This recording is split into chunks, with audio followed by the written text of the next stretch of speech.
కొన్ని సినిమాల్లో చేసింది చిన్న పాత్రే అయినా దాని ఇంపాక్ట్ ఎక్కువే ఉంటుంది. 'పుష్ప 2' సినిమాలో బుగ్గారెడ్డి పాత్ర కూడా అలాంటిదే. పుష్పరాజ్‌కి పూనకం రప్పించిన పాత్ర అదే. అసలు పుష్పరాజ్ జాతర ఎపిసోడ్‌లో ఆ రేంజ్‌లో విలయతాండం చేయడానికి ఈ బుగ్గారెడ్డే కారణం. ఈ పాత్ర చేసింది కన్నడ నటుడు తారక్ పొన్నప్ప. 'కేజీఎఫ్', 'దేవర', 'వికటకవి' వంటి చిత్రాల్లో నటించిన తారక్ పొన్నప్ప 'పుష్ప 2'తో హాట్ టాపిక్ అయ్యాడు. 'పుష్ప 2'లో పుష్పరాజ్ విలయతాండవానికి ప్రపంచవ్యాప్తంగా బాక్సాఫీస్ షేక్ అవుతోంది. 1000 కోట్ల కలెక్షన్ల సునామీ సృష్టించింది. కోనసీమ వెళ్తే కొబ్బరి చెట్ల గురించి, తిరుపతి వెళ్తే ప్రసాదం గురించి ఎలా చెప్పుకుంటారో 'పుష్ప 2' చూసిన తర్వాత జాతర ఎపిసోడ్ గురించి అలాగే చెప్పుకుంటారు. దాదాపు 60 కోట్ల బడ్జెట్ ఆ జాతర ఎపిసోడ్ కి ఖర్చు చేశాడంటే అబ్బో అంత పెట్టారా అని అనుకున్నారంతా. కానీ ఆ జాతర ఎపిసోడ్ చూసిన తర్వాత ఇందుకు అంత ఖర్చు పెట్టింది అని అనిపించక మానదు. ఈ జాతర ఎపిసోడ్ లో పుష్పరాజ్ నట విశ్వరూపం అంతలా ఎలివేట్ అయిందంటే కారణం అతనికి ప్రతిగా నటించిన బుగ్గారెడ్డి పాత్ర.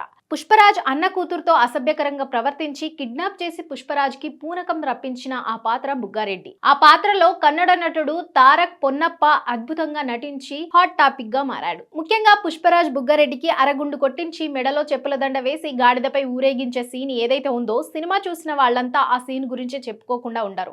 థియేటర్స్ లో అయితే ఆ సీన్ వచ్చినప్పుడు అల్లు అర్జున్ ఫ్యాన్స్ చెలరేగిపోయారు.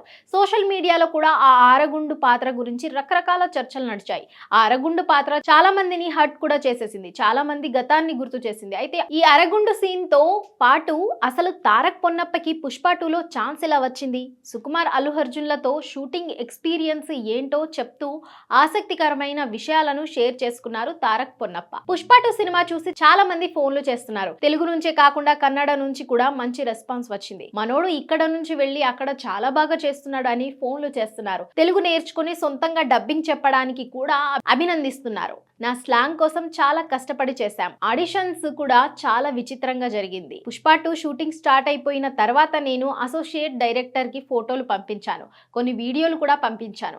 అవి సుకుమార్ సార్ కి బాగా నచ్చడంతో లుక్ టెస్ట్ చేశారు.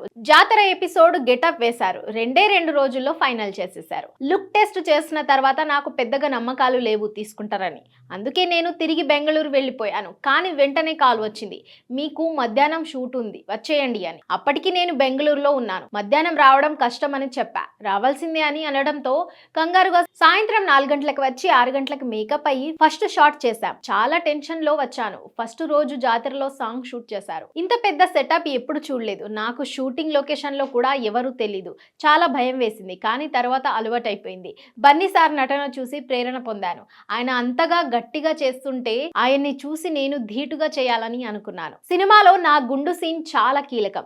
దానికి చాలా టైం పట్టింది. గుండులో నా గెటప్ చూసి ఏంటిది అని అనుకున్నాను. కానీ ట్రైలర్ లో రెస్పాన్స్ చూసిన తర్వాత ఇంత ఇంపాక్ట్ ఉందేంటి అనిపించింది. ఒక్క సెకండ్ షాట్ కి వేరే లెవెల్లో రెస్పాన్స్ వచ్చింది. సుకుమార్ సార్ దగ్గరకు వెళ్ళినప్పుడు చాలా మంది భయపెట్టారు. కానీ ఆయన చెప్పిన విధానం చూసిన తర్వాత చేస్తే ఇలాంటి డైరెక్టర్ తో చేయాలని అనిపించింది. ఆయన ప్రతి షాట్ ని డీటెయిల్ గా వివరిస్తారు. బన్నీ సార్ కి నాకు పడిన సీన్లలో నా యాక్టింగ్ మెచ్చి సుకుమార్ సార్ హగ్గిచ్చి కిస్ పెట్టారు.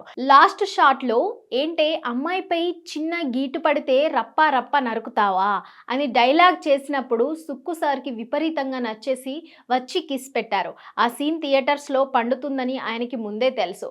అది ఆయన డైరెక్షన్ లో పర్ఫెక్షన్స్. లాస్ట్ ఫైట్ లో ఒక షాట్ కి దాదాపు 25కు పైగా టేక్స్ తీసుకున్నా. కొన్నిసార్లు 30 టేక్స్ పడేవి. కానీ ఎవరు ఎన్ని టేక్లు తీసుకున్నా బన్నీ సార్ కానీ సుకుమార్ సార్ కానీ చిరాకు పడేవారు కాదు. ఆయన చాలా ఫ్రెండ్లీగా ఉండేవారు. యాక్షన్ సీన్స్ లో ఏవైనా చిన్న దెబ్బలు తగిలితే దగ్గరకు వచ్చి మరీ అడిగేవారు. దాదాపు 55 డేస్ వరకు షూటింగ్ లో పాల్గొన్నాను. నా కెరియర్ లోనే ది బెస్ట్ పుష్ప 2 అంటూ చెప్పుకొచ్చారు తారక్ పొన్నప్ప.